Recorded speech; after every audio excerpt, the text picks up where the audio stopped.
Perubahan mendasar oleh Kemendikbud pada Juni 2019 kian dirasakan positif oleh pihak sekolah. Begitu mudah mereka mendapatkan barang ataupun jasa melalui platform digital Siplah untuk mendukung kegiatan belajar mengajar. Dengan Siplah akan mempermudah kita di dalam pengadaan maupun di dalam pelaksanaan SPJ dan sebagainya. Salah satunya adalah bagaimana kita melakukan Siplah itu. Kita tinggal berada di sekolah, tidak pergi ke luar kantor, tetapi barang yang kita siapkan, kita butuhkan tersedia. Banyak kemudahan dengan belanja di Siplah, ya, karena kita terbantu sampai pada pelaporan, penyediaan barang, dan seterusnya. Karena dengan belanja online, kita dipermudah apalagi dalam kondisi COVID saat ini. Sistem pengadaan barang dan jasa di sekolah atau Siplah menggandeng 6 penyedia pasar atau marketplace untuk menyediakan kebutuhan barang dan jasa bagi sekolah. Transaksi di Siplah selama Agustus 2019 hingga Oktober 2020 menembus lebih dari 9,5 triliun rupiah. UMKM seperti kita ini yang masalah bergerak di bidang alat peraga itu, kita di sini terbantu sekali. Kalau yang diumumkan tidak spesifik, kalau di sini jadinya kita bisa menunjukkan kita seperti ini, sudah faknya di situ. Jadi kan orang untuk mencari bahan itu juga tidak meraba lagi.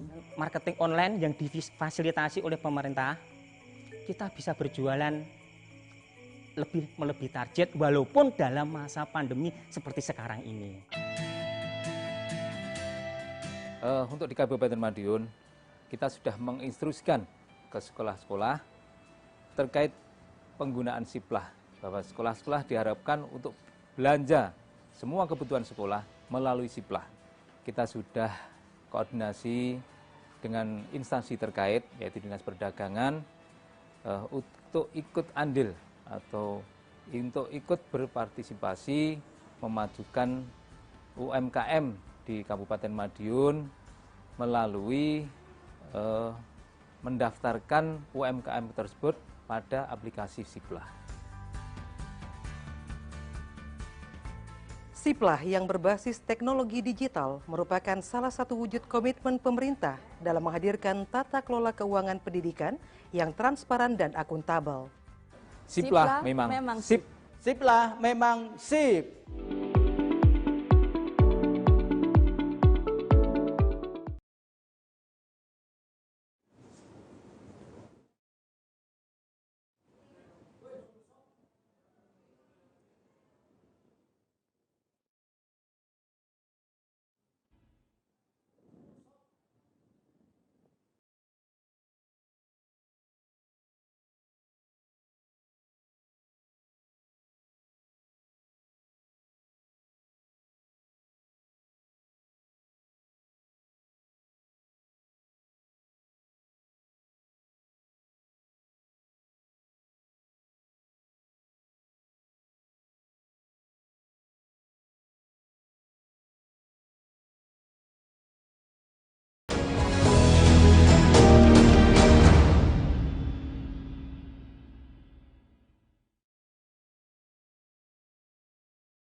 Telah kita ikuti bersama testimoni yang diberikan oleh para pelaku UMKM dan pihak sekolah bagaimana tentang Siplah. Dan di kesempatan pagi hari ini kita hadir dalam gelar wicara sosialisasi surat edaran Mendikbud nomor 8 tahun 2020 dengan tema Sinergi Kebijakan Pengadaan Barang dan Jasa di Satuan Pendidikan. Dan di pagi hari ini sudah hadir bersama kita beberapa narasumber melalui sambungan Zoom. Kami sudah bersama dengan tenaga ahli muda pencegahan korupsi Bapak Fridolin Merek. Selamat pagi Pak Fridolin. Selamat pagi Ibu. Iya, salam sehat pagi hari ini Pak Fridolin. Silakan, seperti apa pemaparan Bapak? Ya, oke. Kami akan langsung menyampaikan beberapa hal terkait sosialisasi Siplah.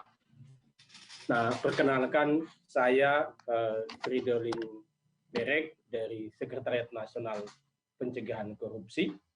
Nah, tema yang akan kami sampaikan sejalan dengan poin yang disampaikan oleh Pak Sekjen dan beberapa pejabat yang tadi sudah menyampaikan. Assalamualaikum warahmatullahi wabarakatuh. Karena itu kami memberi Selamat judul, pagi, salam sejahtera. mencegah Semoga kita semua dalam keadaan sehat. Di tingkat satuan pendidikan yang saya hormati melalui peningkatan Bapak Dirjen Bina Keuangan Daerah, modernisasi Bapak Muhammad Ardian. Izinkan yang saya hormati Deputi 6 Kementerian Koordinator Pembangunan Manusia dan Kebudayaan, bidang koordinasi peningkatan kualitas pendidikan dan moderasi beragama, Bapak Profesor Dr.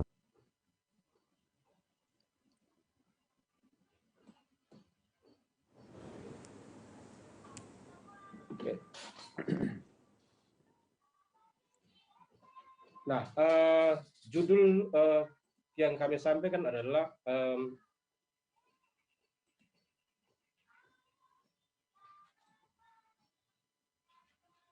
mencegah korupsi di tingkat satuan pendidikan dengan peningkatan modernisasi dan profesionalisme pengadaan. Sebelumnya kami perkenalkan dulu apa itu Stranas PK dan apa itu Sekretariat Nasional Pencegahan Korupsi. Stranas PK atau Strategi Nasional Pencegahan Korupsi adalah sebuah arah kebijakan nasional tentang pencegahan korupsi. Nah, yang ditetapkan melalui Peraturan Presiden Nomor 54 Tahun 2018 sebagai ganti dari Peraturan Presiden Nomor 55 Tahun 2012. Nah, Strategi Nasional Pencegahan Korupsi ini dilatar belakangi oleh kondisi bahwa upaya pencegahan korupsi itu adalah komitmen pemerintah dan semua pihak harus terlibat dalam upaya pencegahan korupsi. Namun faktanya upaya pencegahan korupsi masih berjalan tidak bersinergi. Karena itu melalui Strategi Nasional Pencegahan Korupsi, kita harapkan upaya pencegahan korupsi menjadi lebih sinergis dan berorientasi pada hasil, dampak, dan bukan hanya kegiatan. Karena itu Stranas PK itu mensinergikan berbagai upaya pencegahan korupsi. Nah, Stranas PK sendiri itu dilaksanakan oleh satu tim yang namanya Tim Nasional Pencegahan Korupsi. Tim Nasional Pencegahan Korupsi itu terdiri dari 5 kementerian dan lembaga, yakni KPK, Kantor Staf Presiden, Kementerian PAN dan Reformasi Birokrasi, Kementerian Dalam Negeri, dan Kementerian PPN atau Bappenas. Nah, sebagaimana tadi saya sampaikan bahwa Stranas PK itu mendorong upaya pencegahan korupsi menjadi lebih terfokus, terukur, dan berdampak. Fokus pencegahan korupsi itu ada pada 3 area, yakni perizinan dan tata niaga, keuangan negara, serta penegakan hukum dan reformasi birokrasi. Nah, apa yang akan kita bahas hari ini sebenarnya berkaitan dengan aksi pencegahan korupsi yang sudah mulai dijalankan sejak tahun 2019, di mana Timnas PK yang tadi terdiri dari 5 pimpinan itu menetapkan aksi pencegahan korupsi 2019-2020, salah satunya terkait peningkatan profesionalisme dan modernisasi pengadaan barang dan jasa, aksi nomor 7. Ada 11 aksi tahun 2019-2020, dan salah satu aksinya adalah peningkatan profesionalisme dan modernisasi pengadaan. Kenapa ini menjadi poin penting? Karena sebagaimana disampaikan oleh para pejabat tadi, bahwa proses pengadaan selama ini masih memerlukan waktu yang terlalu lama dan prosedur yang panjang. Barang yang dihasilkan terlalu mahal dan mutunya rendah, tidak sesuai dengan spesifikasi teknis, dan sering terkendala ketersediaan barang. Kemudian banyak penyedia juga tidak profesional, belum teruji kemampuannya, dan tidak akuntabel. Karena itu SIPLA sebenarnya mengarah pada upaya peningkatan akuntabilitas. Kemudian yang paling menjadi pintu masuk korupsi adalah banyak intervensi, baik dari internal dan eksternal, seperti pengaruh dan tekanan politik. Karena itu sebenarnya celah korupsi di pengadaan itu karena penyalahgunaan wewenang dan persekongkolan atau nepotisme. Oleh karena itu, aksi nomor 7 ini dijalankan. Nah, saya mau tampilkan sedikit realita, fakta bahwa korupsi pengadaan itu masih nomor 2 di dalam semua upaya penanganan tindak pidana korupsi yang ditangani oleh KPK sejak tahun 2004 hingga saat ini. Nah, itu berarti pencegahan korupsi harus fokus pada perbaikan pengadaan barang dan jasa. Nah, apa yang kita harapkan? Nah, tadi sudah disampaikan bahwa kita sekarang berada di era revolusi 4.0, era transformasi digital. Karena itu, mekanisme pengadaan yang konvensional harus diubah, diarahkan ke mekanisme pengadaan yang lebih modern. Nah, modernisasi itu tercapai lewat tadi katalog elektronik maupun tadi yang disebutkan adalah marketplace. Nah, fenomena pengadaan yang mendorong marketplace itu adalah sebuah keniscayaan yang tidak bisa kita sanggah, karena perkembangan teknologi itu berlari 4 kali lebih cepat dari kemampuan birokrasi untuk menyesuaikan. Tetapi perkembangan teknologi informasi tidak bisa kita tolak. Nah, yang harus kita lakukan adalah melakukan penyesuaian, adaptasi terhadap perkembangan teknologi itu. Nah, saya kira ini sudah cukup jelas disampaikan oleh Presiden dalam pidato pada tanggal 5 Agustus yang lalu mengenai transformasi digital. Dan transformasi digital itu mengandaikan semua orang itu harus masuk ke era itu, karena hari ini komunikasi digital ini masuk ke ruang-ruang pribadi kita tanpa kita tidak bisa menolak. Nah, apa yang kita harapkan dengan modernisasi pengadaan? Kita mengharapkan sebuah pengadaan yang mudah, cepat, aman, dan akuntabel. Oleh karena itu, elektronik katalog dan marketplace menjadi prasyarat utamanya. Nah, dengan elektronik katalog dan marketplace, maka pengadaan itu lebih baik karena full kompetisi. Semua punya kesempatan yang sama, kemudian persaingannya menjadi lebih sehat. Nah, khusus mengenai Siplah, karena tadi saya sampaikan bahwa kita sebenarnya mengarahkan upaya penggunaan Siplah itu untuk mencegah korupsi di satuan pendidikan. Nah, saya kira tadi sudah disampaikan oleh Kemendagri tentang aturan-aturan tentang pengelolaan dana BOS dan lain-lain. Nah, fakta juga menyebutkan bahwa ini memang catatan Kompas di tahun 2016, tetapi saya kira ini masih relevan bahwa seringkali itu masih terjadi penyalahgunaan dana BOS maupun pungutan dari orang tua peserta didik. Padahal aturan-aturan tentang pengelolaan dana BOS sudah sangat detail. Nah, ini berarti kan problemnya bukan di regulasi, bukan di sistem, tetapi di integritas orang yang melaksanakan.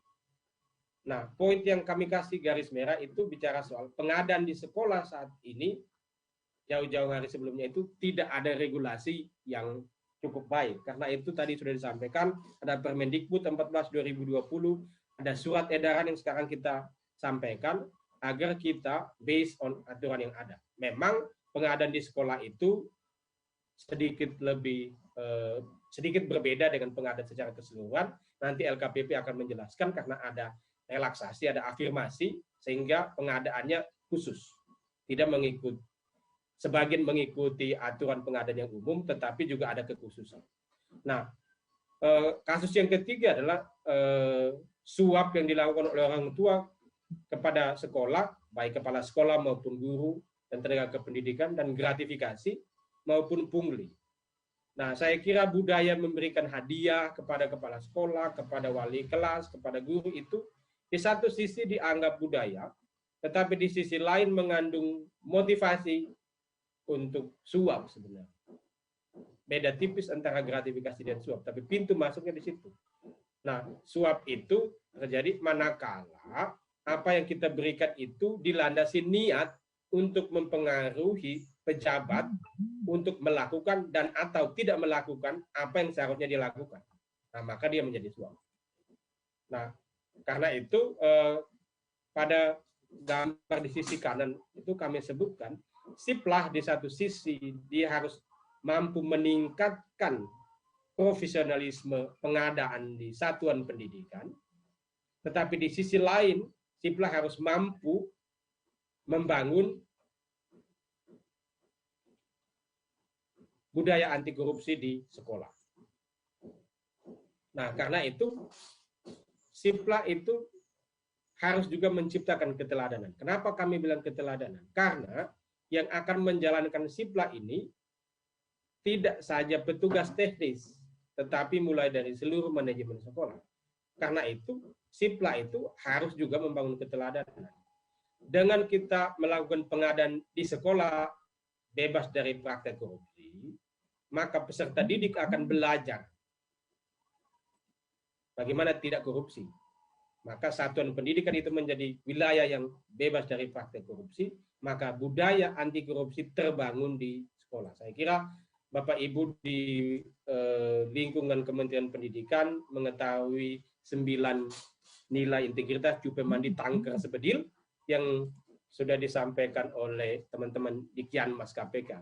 Jupe Mandi Tangker Sebedil, jujur, peduli, tanggung jawab. Saya kira itu nanti bisa dicari. Tapi sudah ada jembatan keledai yang disampaikan waktu Jupe Mandi Tangker Sebedil. Itu adalah nilai-nilai integritas. Karena itu tadi kami sampaikan bahwa siplah itu dia harus menjadi instrumen pencegahan korupsi di sekolah. Nah, karena itu kami usulkan apa yang ke depan perlu kita lakukan dalam rangka membangun budaya anti korupsi di sekolah. Terkait siplah, kami sarankan untuk melakukan sosialisasi reguler, kemudian ada kampanye anti korupsi di satuan pendidikan. Jadi ini kan bukan persoalan instrumental saja, tetapi dia harus menjadi sebuah proses pembelajaran. Karena itu sosialisasi dan edukasi menjadi penting. Kami sarankan untuk pelatihan penggunaan platform siplah, kemudian ada modul untuk self learning siplah. Kemudian pilar yang berikut adalah kolaborasi dan partisipasi. Kolaborasi tadi sudah disampaikan bahwa siplah itu mendorong kolaborasi dengan UMKM dan semua pilar satuan pendidikan. Saya kira Bapak Ibu sangat paham tentang manajemen berbasis sekolah, itu ada pilar-pilar sekolah dan itu harus terlibat di dalam membangun budaya anti korupsi di sekolah. Kemudian partisipasi. Partisipasi itu juga partisipasi dari peserta didik. Saya kira kita paham betul tentang prinsip bekerja dengan anak, karena di satuan pendidikan mulai dari tingkat dasar sampai pendidikan menengah itu anak di bawah 18 tahun, maka hak anak harus kita pahami, dan prinsip bekerja dengan anak itu bahwa melibatkan anak. Oleh karena itu, kenapa tadi kami sampaikan, anak juga atau peserta didik juga harus bisa belajar dari keteladanan yang kita berikan di dalam pengelolaan anggaran di sekolah. Nah, problemnya yang kita ketahui bahwa kewenangan kepala sekolah itu sangat tinggi, kemudian budaya di sekolah yang tidak punya aturan yang cukup baik di dalam pengadaan, bisa saja penunjukan tanpa perencanaan, padahal kita tahu tentang ada APBS, RAPBS, nah tetapi mekanisme itu yang harus diperkuat. Lalu yang lain adalah pilar masyarakat. Masyarakat juga harus didorong untuk menjadikan satuan pendidikan atau sekolah itu sebagai, saya sebut, seminarium budaya anti korupsi. Kemudian poin yang penting juga adalah pengendalian. Memang dalam pengadaan di sekolah itu ada kebijakan afirmasi, tetapi tetap juga harus ada punish and reward. Artinya, jika terjadi pelanggaran-pelanggaran di dalam pengadaan di sekolah, maka penindakan akan tetap dilakukan. Tidak berarti karena ini afirmasi, ada relaksasi, maka pelanggaran diabaikan.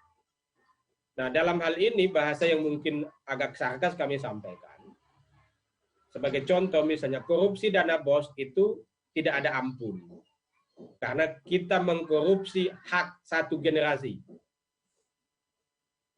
satu generasi. Apalagi misalnya korupsi bos buku, dana bos buku. Saya kira beberapa kasus, saya perlu sebutkan saja beberapa kasus tahun-tahun berapa tahun ke belakang misalnya di NTT ada korupsi bos buku misalnya.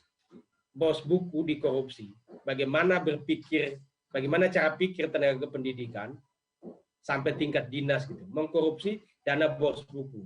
Bos buku itu untuk menyiapkan referensi belajar bagi anak-anak kita agar menjadi generasi cerdas yang akan melanjutkan pembangunan ini tapi dikorupsi. Nah, kalau sedikit sentimental, harusnya itu tidak perlu pakai pemeriksaan yang panjang kalau korupsi dana bos. Karena kami berharap SIPLA itu dia instrumen, tetapi pengadaan yang akuntabel itu dia menjadi proses pembelajaran bagi peserta didik. Jadi fokus kita itu membangun generasi yang anti korupsi. Bahwa SIPLA itu sebagai instrumen kebijakan, instrumen proses dan manajemen, iya. Tetapi karena ini kita bicara tentang satuan pendidikan, kita lihat tujuan yang lebih besar dari itu. Nah, demikian yang bisa kami sampaikan. Mohon maaf apabila ada yang kurang berkenan, saya kembalikan kepada Ibu Moderator.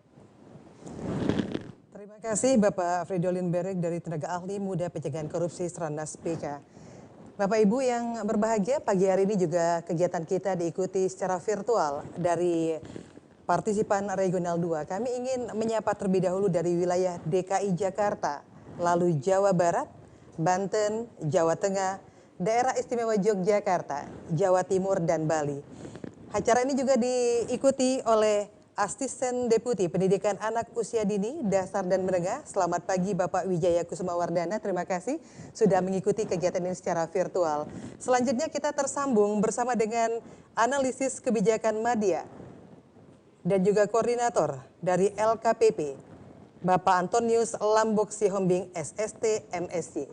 Selamat pagi Pak Antonius. Selamat pagi Mbak. Salam sehat pagi hari ini, silakan pemaparannya Bapak. Terima kasih. Ya, saya langsung saja ya. Agus Sartono. Ya, selamat pagi. Yang saya hormati Assalamualaikum warahmatullahi wabarakatuh. Bapak Ibu, Sekretaris Daerah, tadi Kepala Dinas Pendidikan atau yang mewakili, Kepala Biro Umum Kementerian Pendidikan dan Kebudayaan, dan hadirin semuanya yang berbahagia.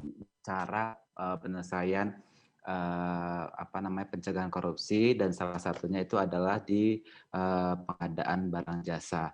Nah, kami dari LKPP berusaha melakukan atau menyusun dan mencari langkah-langkah strategis dan kebijakan, bagaimana kebijakan itu bisa dapat diimplementasikan dengan baik. Nah, dari paparan saya ingin menyampaikan secara general dulu, secara generik, apa sih yang menjadi tujuan pengadaan barang jasa.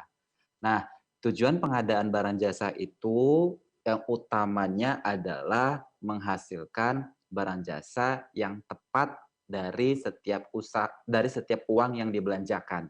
Jadi bukan menghasilkan barang jasa yang baik, bukan ya, karena tidak semua baik itu tepat.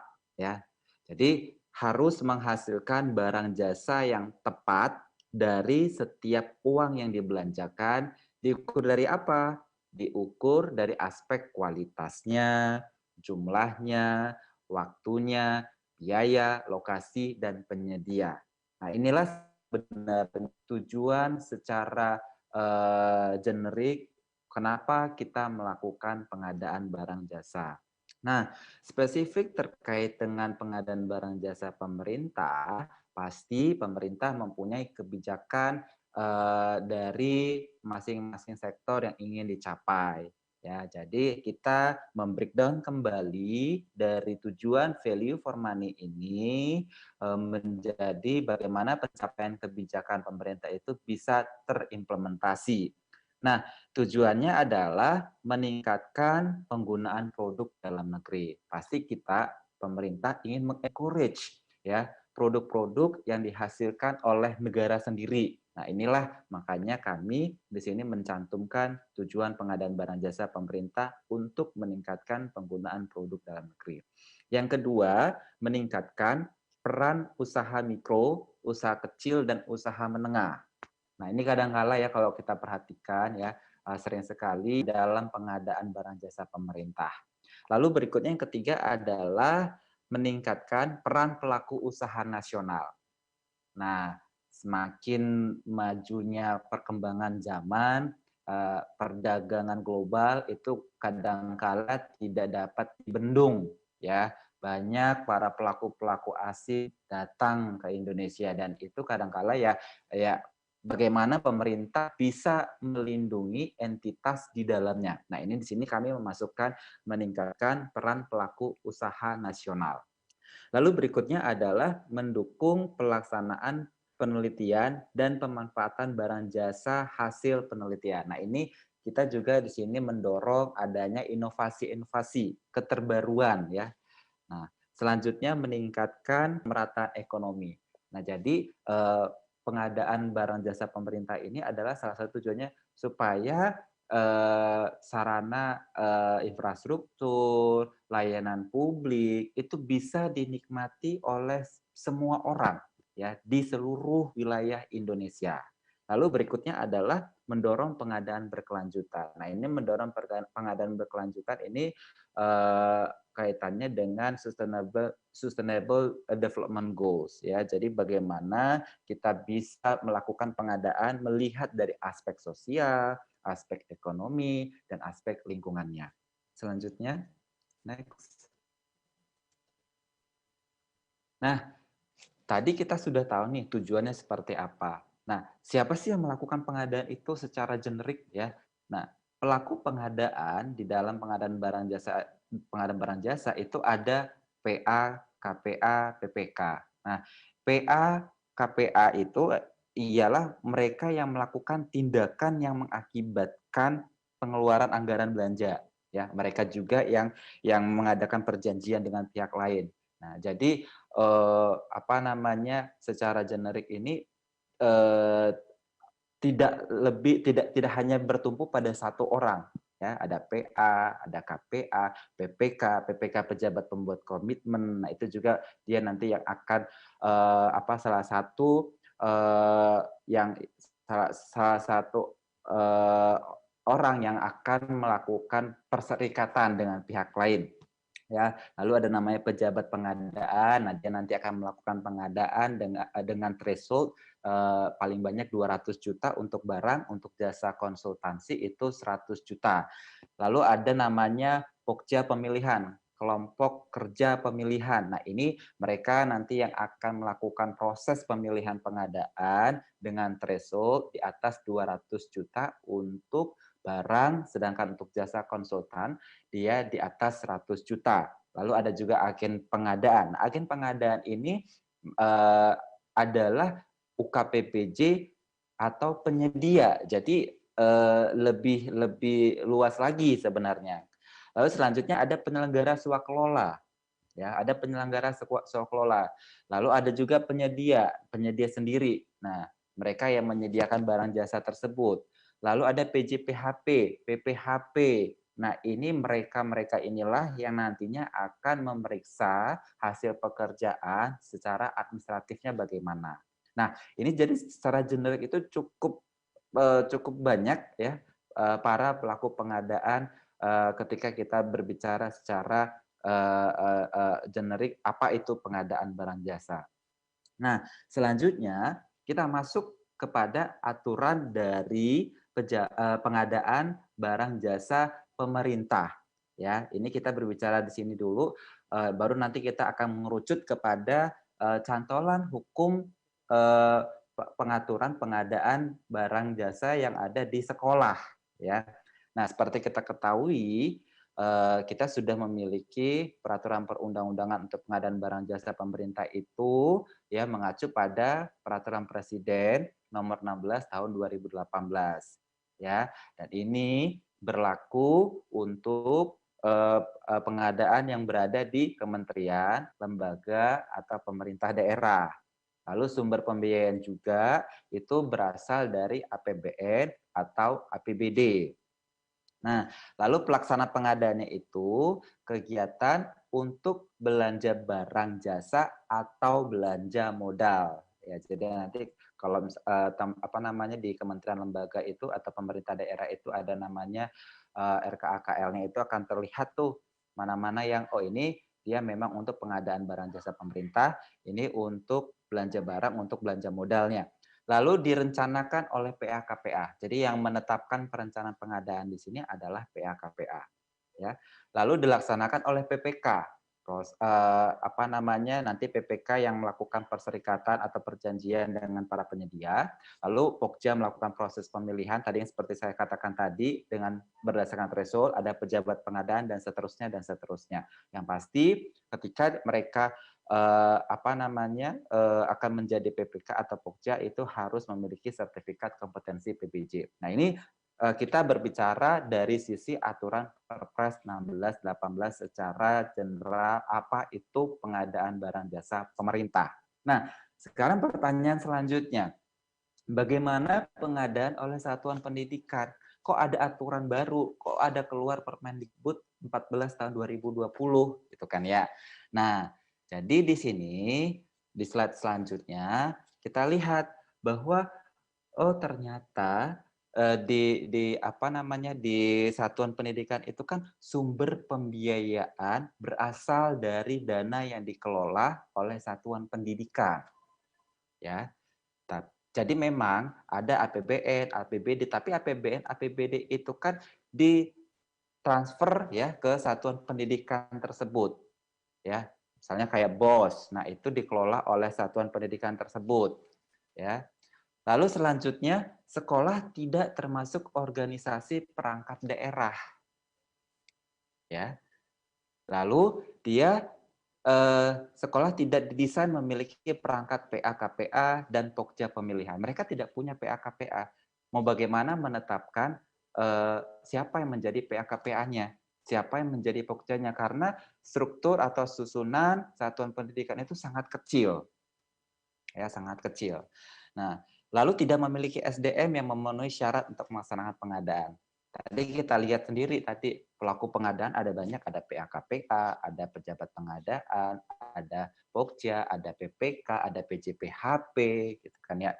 Nah, ini yang menjadi kendala kita ketika kita ingin menerapkan aturan Perpres 16-18 di satuan pendidikan.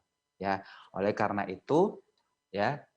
Kami juga di dalam Perpres 16-18 itu ada pasal ya menyatakan, yaitu di pasal 86 ya, di ayat 1 dan ayat 2 itu mengatakan bahwa menteri atau kepala lembaga dapat menindaklanjuti pelaksanaan peraturan presiden ini ya. Jadi peraturan presiden ini dimaksud adalah peraturan presiden nomor 16 tahun 2018. Nah, karena kami juga menyadari bahwa proses pengadaan itu kita tidak bisa memaksakan ya, ini harus sama, harus seragam. Tapi kita lihat ya entitas di dalamnya itu seperti apa.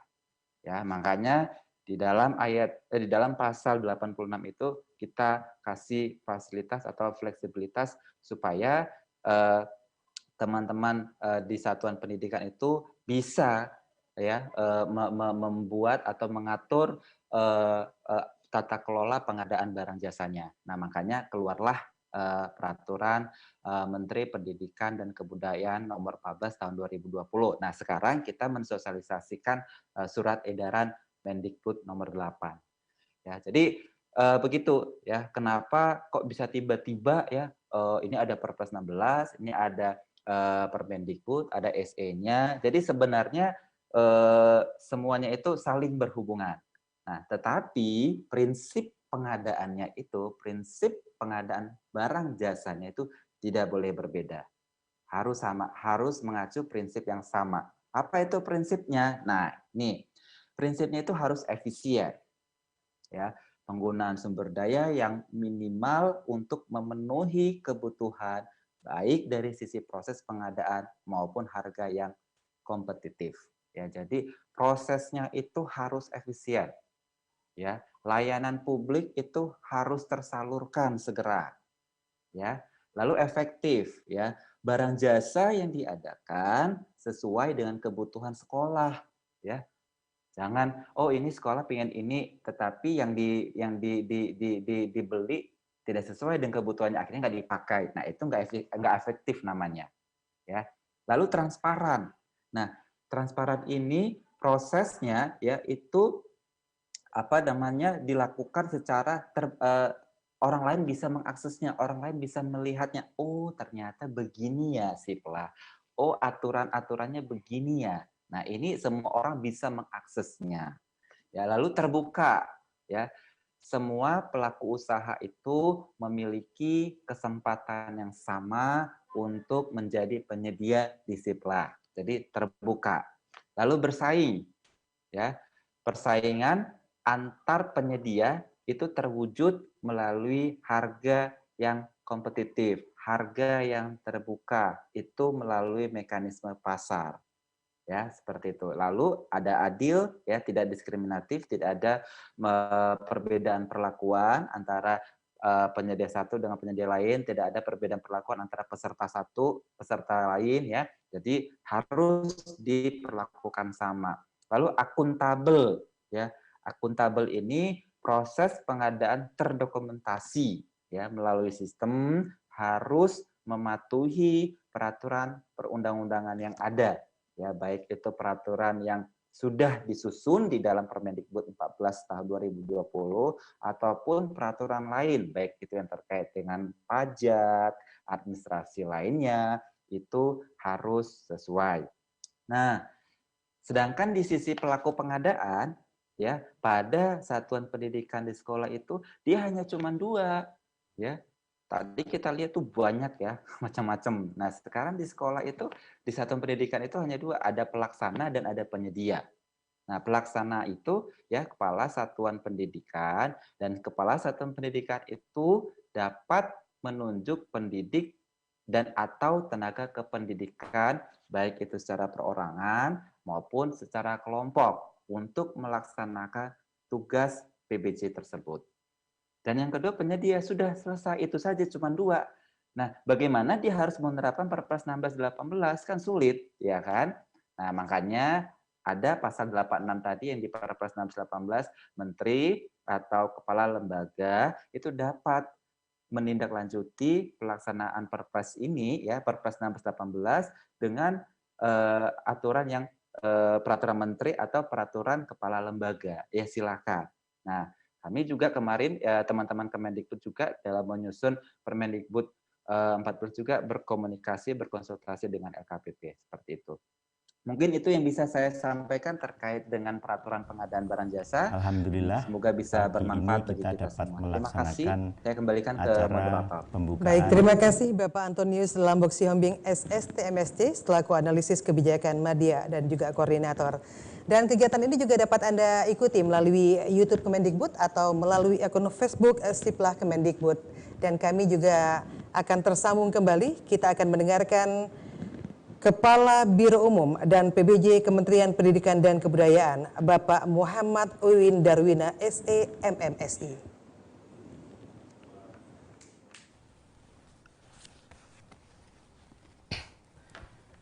Terima kasih moderator atas kesempatan yang diberikan.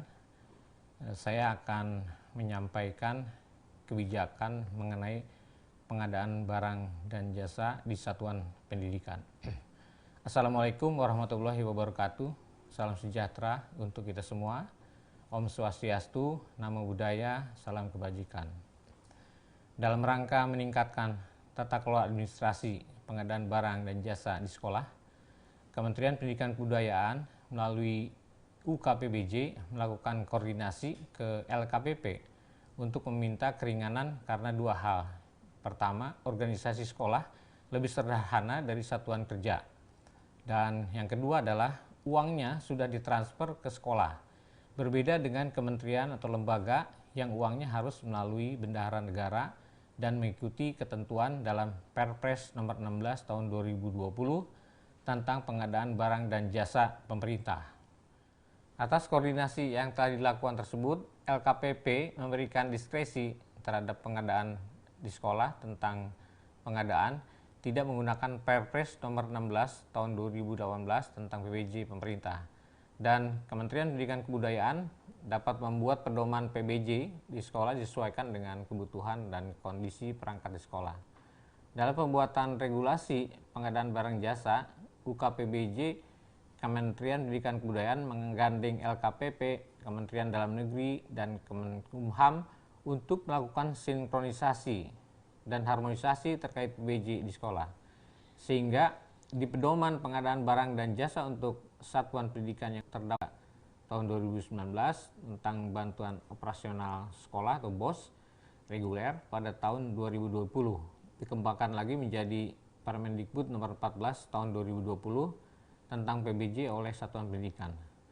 Maka dengan adanya perluasan sasaran dari sekolah menjadi satuan pendidikan, dilepasnya batas transaksi menjadi tidak ada pembatasan nilai sehingga sekolah bisa langsung melakukan pengadaan di atas nilai 200 juta melalui SIPLA. Serta dilakukan oleh Kementerian Pendidikan Kebudayaan melalui UKPBJ dengan mengembangkan dan pengelolaan aplikasi Sistem Informasi Pengadaan di Sekolah atau SIPLA guna membantu sekolah terwujud, di mana semua belanja akan tercatat secara elektronik. 6 pasar daring atau marketplace terpilih untuk bertindak sebagai operator pasar daring, yaitu PT Metaplaza, Belanja.com, PT Global Digital Niaga, Blibli.com, PT Pesona Edukasi, PT Yereka Bookhouse, PT Industri Telekomunikasi Indonesia atau INTI, PT Ladang Karya Husada atau Toko Ladang. Bapak dan Ibu yang saya hormati, untuk dapat menyelenggarakan pendidikan yang bermutu, satuan pendidikan harus dapat memenuhi kebutuhan logistiknya dengan tepat, efektif, dan efisien. SIPLA dibangun untuk memberikan fasilitas kepada satuan pendidikan dalam pengadaan logistik paling tepat. Kementerian Pendidikan Kebudayaan sudah melakukan proses prakatalog seperti untuk buku pelajaran, alat peraga edukasi, dan beberapa jenis barang lainnya. Dengan proses kurasi ini, satuan pendidikan akan mendapatkan harga dan item yang terbaik. Barang-barang prakatalog ini dimasukkan ke dalam katalog sektoral pendidikan dan SIPLA. SIPLA adalah pasar terbuka di mana semua penyedia bisa daftar secara mandiri dan bisa melakukan penawaran di toko sebagaimana pasar pada umumnya.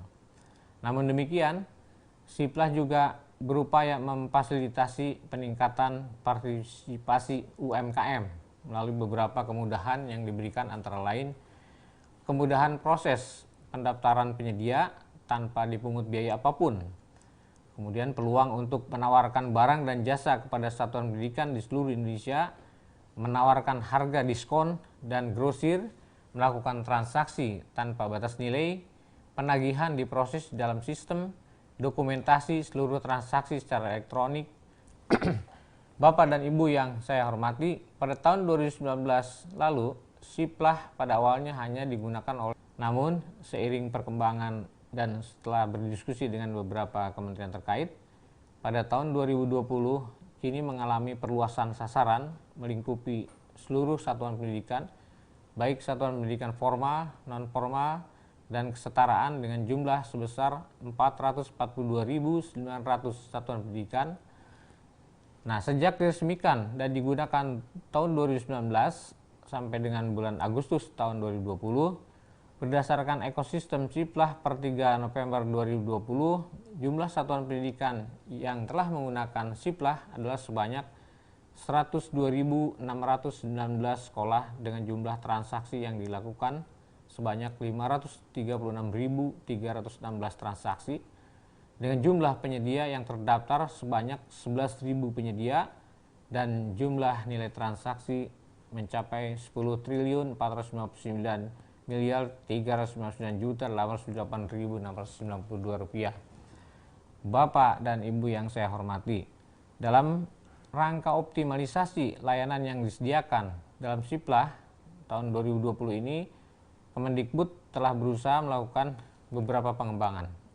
Di antaranya dilakukan pengembangan dashboard pengawasan untuk melihat rekapitulasi dan detail dari data transaksi sekolah, melakukan interkoneksi dari sisi perpajakan, NPWP, dan perizinan OSS dengan Dirjen Pajak Kementerian Keuangan dan Badan Koordinasi Penanaman Modal atau BKPM.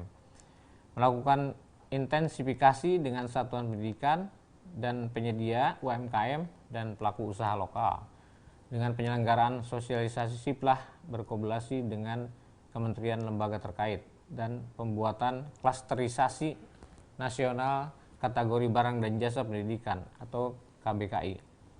Bapak dan Ibu yang saya hormati, dengan adanya siplah, satuan pendidikan memiliki layanan elektronik untuk mempermudah proses logistiknya.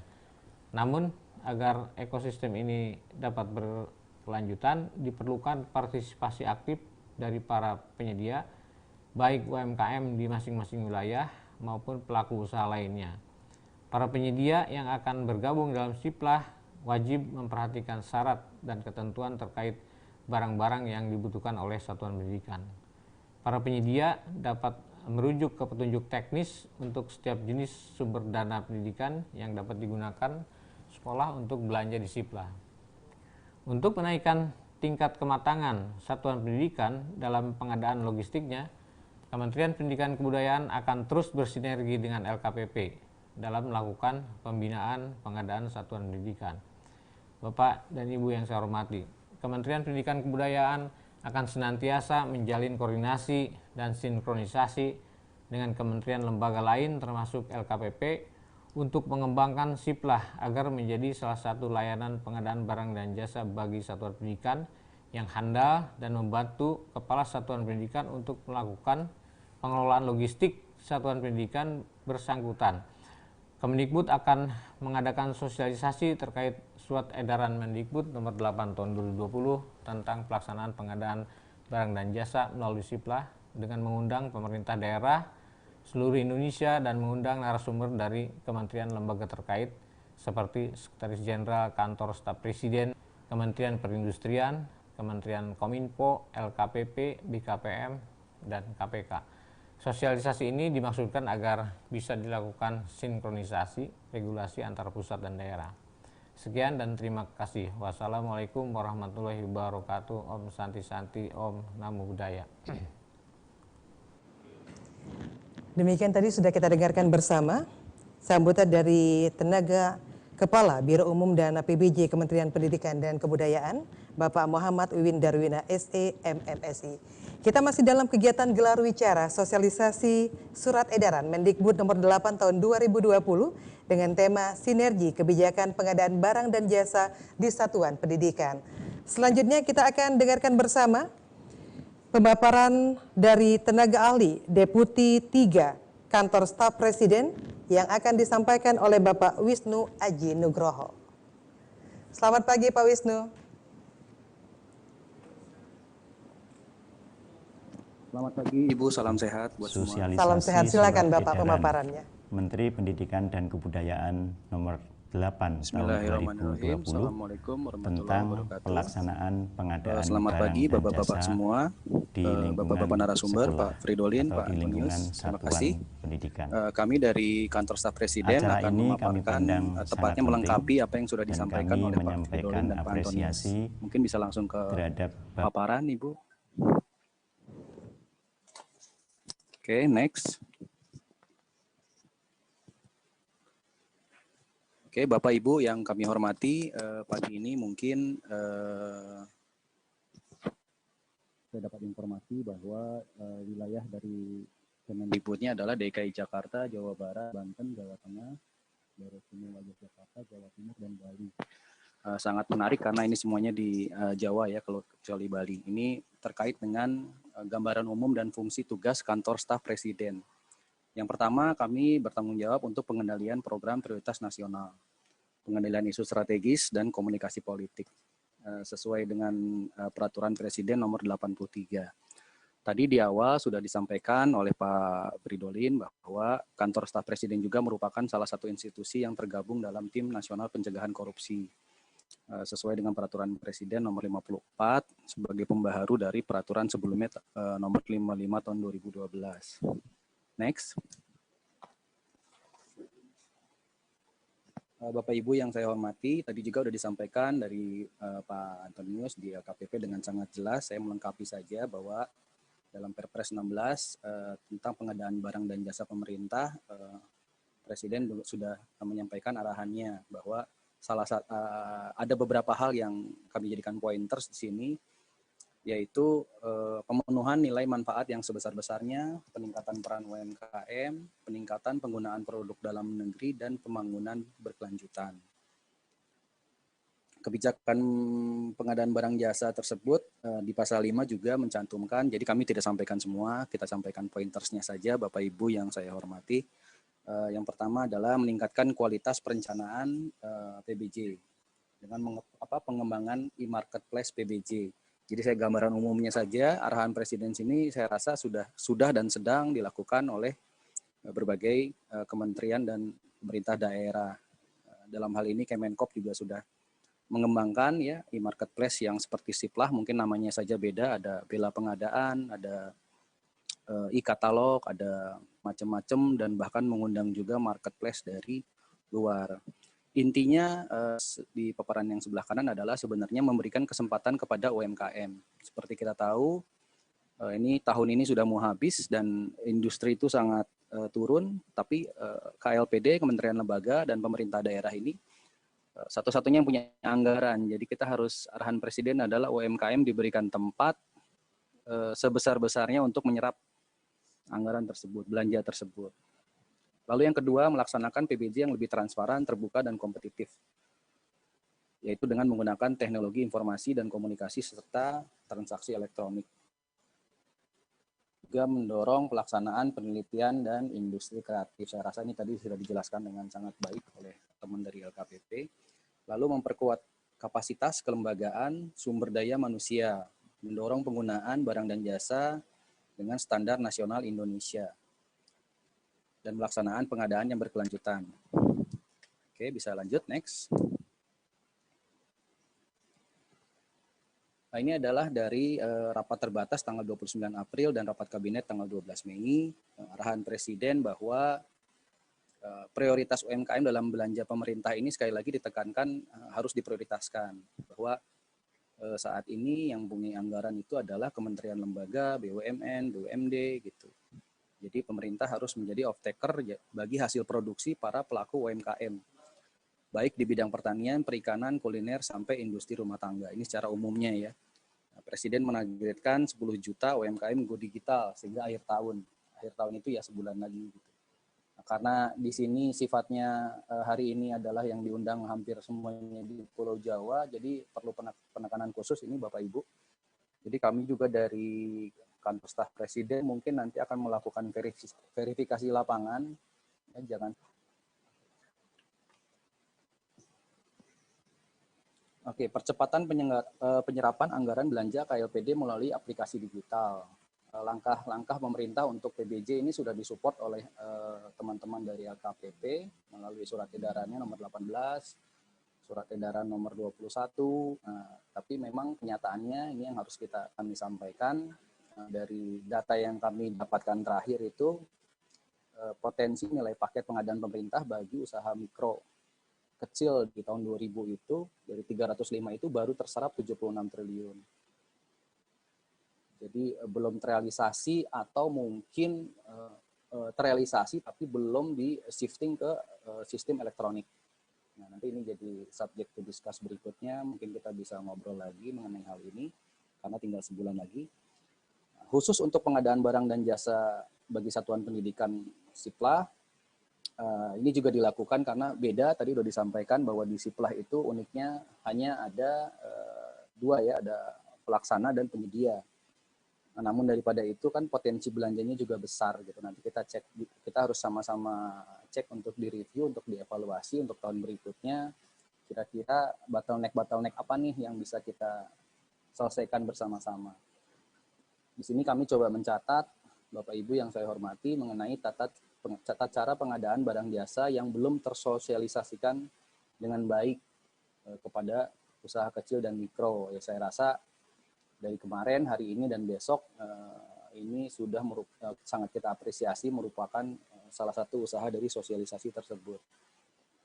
Lalu pelaku usaha kecil dan mikro masih menemui kendala administratif dalam proses mendaftarkan atau memenuhi persyaratan proses pengadaan barang dan jasa di pemerintah. Ini terjadi tidak hanya di Siplah, tapi di PBJ yang lainnya juga, di Bela Pengadaan atau di Padi, atau di Padi itu di BUMN dan tempat lainnya. Nah, saya rasa dengan pelaku yang cuma hanya ada pelaksana dan penyedia, kita bisa duduk bareng untuk selanjutnya mencari solusi nih supaya dievaluasi di 2020 kenapa penyerapannya tidak maksimal, untuk selanjutnya kita bikin maksimal di tahun berikutnya.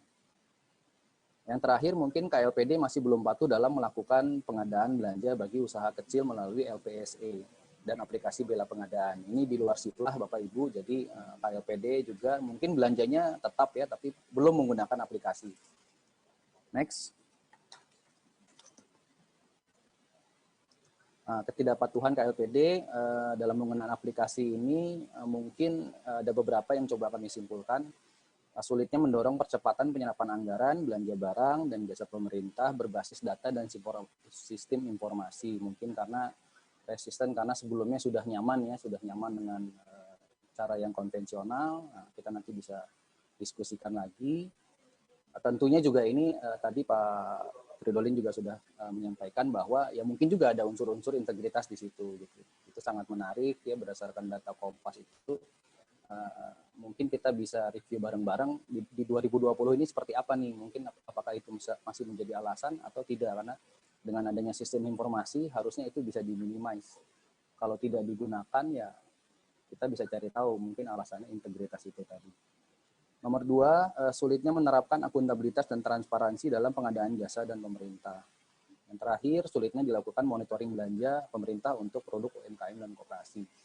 Saya rasa hari ini kami sangat apresiasi dari kantor staf presiden melihat sinergi dari berbagai kementerian dan lembaga ya, bahwa yang terlibat di koordinasi pengadaan barang jasa ini ada Kementerian Kemenko PMK, Kementerian Dalam Negeri, Kementerian Perindustrian, Kementerian Perdagangan, Kementerian Koperasi, Kemeninfo, KPP, dan BKPM. Saya lihat Kemendikbud kami sangat apresiasi sudah memulai langkahnya dengan sangat baik, bahwa dalam acara ini semuanya dilibatkan. Ini merupakan satu langkah besar ya, bahwa dalam taraf kementerian lembaga sangat mungkin kami dari kantor staf presiden membantu mengorkestrasi, mengkoordinasi baik dari Kemenkonya maupun KL terkait apabila terjadi hambatan. Kantor staf presiden akan melakukan monitoring dan evaluasi dalam rangka percepatan fasilitasi pelaku UMKM, termasuk Siplah di wilayah satuan pendidikan. Ya, khususnya hari ini kami tekankan lagi di wilayah Pulau Jawa, karena saya rasa di Jawa masalah sistem informasi tidak menjadi masalah dibandingkan dengan daerah-daerah di remote area, di perbatasan, di apa segala macam. Jadi harusnya nanti setelah sosialisasi ini bisa dievaluasi, harusnya ada ada pilot project daerah yang mungkin Siplahnya itu sukses.